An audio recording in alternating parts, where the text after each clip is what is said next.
Assalamualaikum teman-teman, ketemu lagi dengan Ustazah Anita di pelajaran PPKN. Nah, hari ini kita akan membahas tentang keberagaman budaya.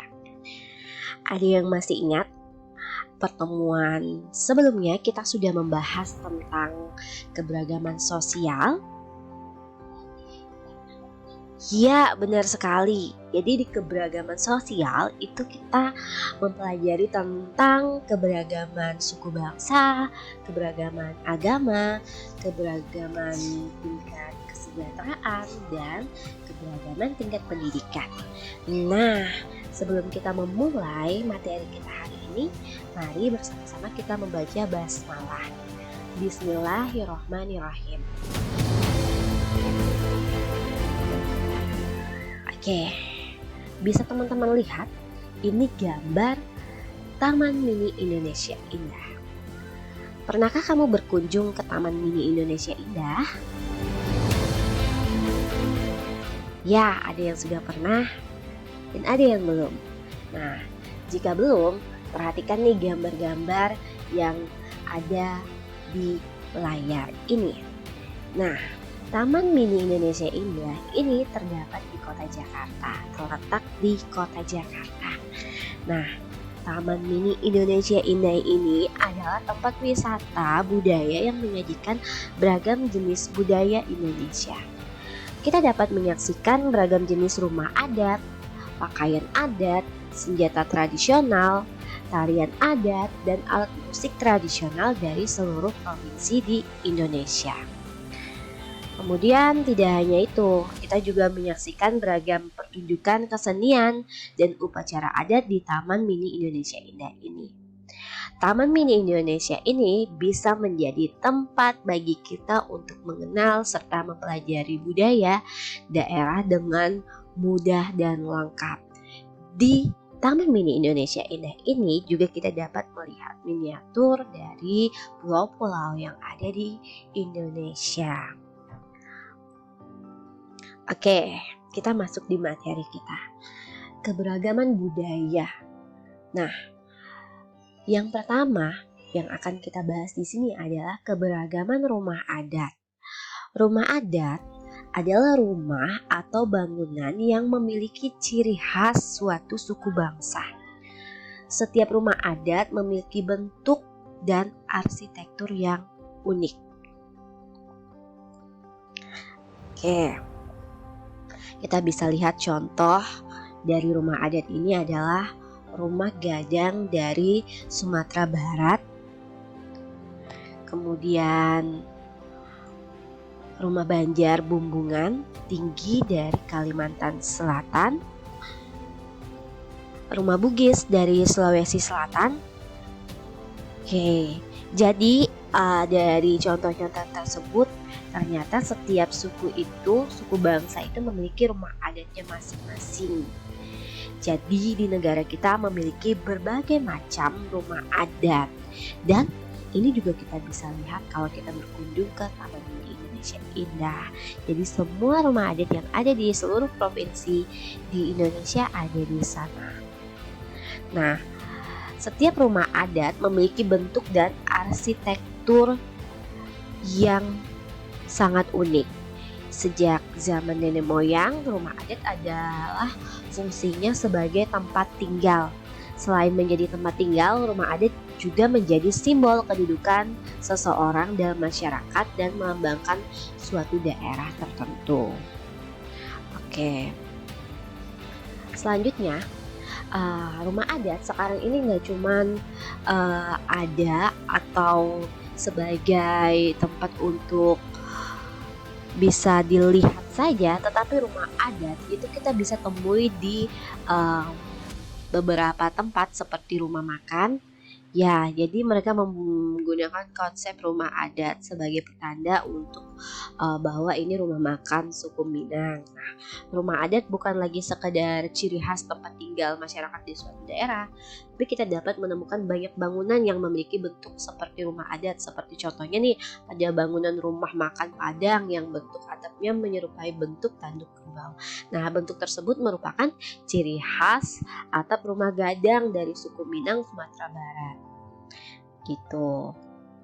Oke, sikap yang harus kita lakukan agar manfaat dari rumah adat dapat kita rasakan. Nih, apa aja nih sikapnya?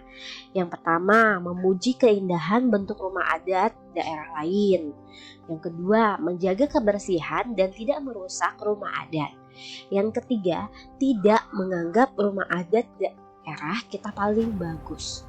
Kemudian yang keempat, mempelajari bentuk dan makna rumah adat tersebut.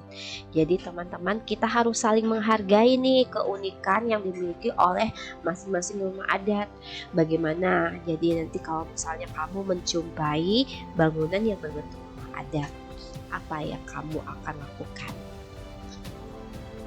Oke, selanjutnya keberagaman pakaian daerah. Nah, sebagai contoh di sini adalah pakaian daerah dari Betawi. Di sini sudah lengkap, ada penutup kepalanya, ada bajunya, ada aksesorisnya, ada sendal dan celana, serta kalau yang perempuan ada kain atau roknya. Nah, pakaian adat digunakan dalam upacara adat maupun pesta pernikahan. Nah, saat ini kita melihat penggunaan pakaian adat untuk berbagai kegiatan dan keperluan. Nih, sebagai contoh, pegawai pemerintah di daerah tertentu memakai pakaian adat setiap hari tertentu. Nah, para pegawai mematuhi aturan tersebut dengan kesadaran yang tinggi dan melaksanakan aturan itu dengan senang hati. Jadi kita bisa lihat di kantor-kantor kadang ada hari tertentu mereka menggunakan pakaian adat. Sikap yang harus kita lakukan dalam menghargai keberagaman pakaian adat. Nah, sikap apa sih yang harus kita lakukan? Yang pertama, menganggap keberagaman pakaian adat adalah kekayaan bangsa yang harus kita syukuri. Mengakui bahwa setiap pakaian adat memiliki keunikan masing-masing sehingga tidak perlu dibanding-bandingkan. Kemudian memakai pakaian adat daerah lain dengan senang hati. Merasa bangga ketika memakai pakaian adat daerah asal maupun daerah lain. Menjaga kerapian dan kebersihan pakaian adat yang dipakai. Ya, kita patut bangga dengan pakaian adat kita karena memang pakaian adat kita itu sangat unik-unik dan itu menjadi daya tarik tersendiri untuk sebagai ciri khas dari bangsa kita, yaitu bangsa Indonesia. Oke, selanjutnya keberagaman bahasa daerah. Bahasa daerah merupakan bahasa yang digunakan di suatu wilayah tertentu. Jadi setiap daerah memiliki kekhasan bahasa masing-masing.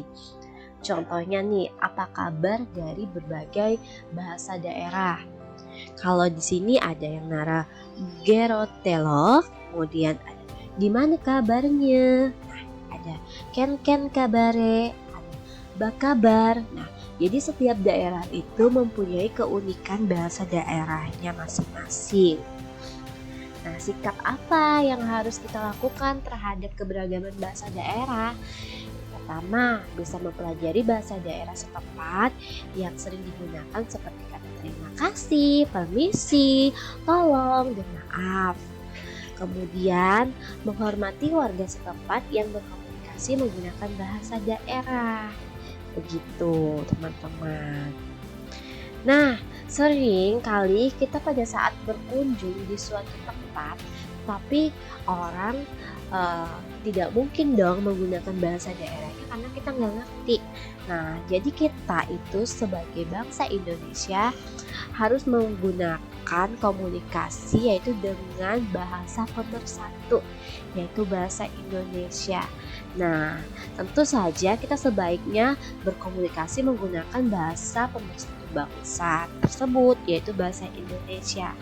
Nah, kenapa bahasa Indonesia ini disebut sebagai bahasa pemersatu bangsa? Karena dapat dipahami oleh orang-orang dari berbagai daerah di Indonesia. Ya, makanya bahasa Indonesia menjadi salah satu pelajaran wajib yang diajarkan di sekolah-sekolah. Karena untuk memudahkan kita untuk berkomunikasi dengan orang-orang yang berbeda bahasa dengan kita. Kemudian yang keempat, keberagaman tarian daerah. Tarian daerah adalah suatu tarian yang berasal atau terbentuk dari masyarakat di daerah tertentu. Tarian daerah ini bersifat turun-temurun dan sudah menjadi budaya yang terus dilestarikan oleh masyarakat sekitar sebagai warisan nenek moyang. Contohnya tarian Saman dari Aceh ini. Manfaat menghargai dan melestarikan keberagaman tarian daerah adalah yang pertama, melestarikan tarian daerah.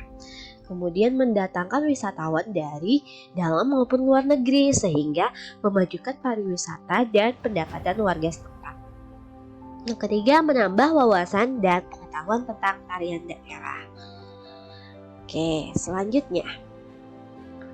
Keberagaman upacara adat dan pertunjukan kesenian. Upacara adat adalah salah satu tradisi masyarakat tradisional yang masih dianggap memiliki nilai-nilai yang masih cukup relevan bagi kebutuhan masyarakat pendukungnya. Upacara adat erat kaitannya dengan ritual-ritual keagamaan atau disebut juga dengan ritus. Jadi untuk upacara adat ini banyak sekali kita temui di daerah-daerah. Contohnya adalah ngaben. Upacara ngaben di Bali.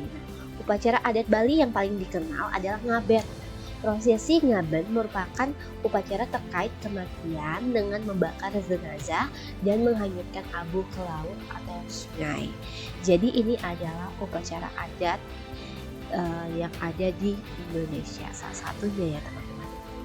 Kemudian yang berikutnya adalah pertunjukan kesenian. Kita bisa melihat pertunjukan kesenian berupa bisa kita lihat ondel-ondel. Kemudian di sini contohnya adalah reok ponorogo. Reok ponorogo adalah tarian tradisional dalam arena terbuka yang berfungsi sebagai hiburan rakyat, mengandung unsur magis.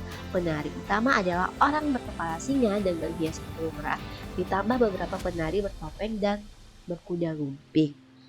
Ya, jadi kita bisa melihat beberapa pertunjukan kesenian. Iya.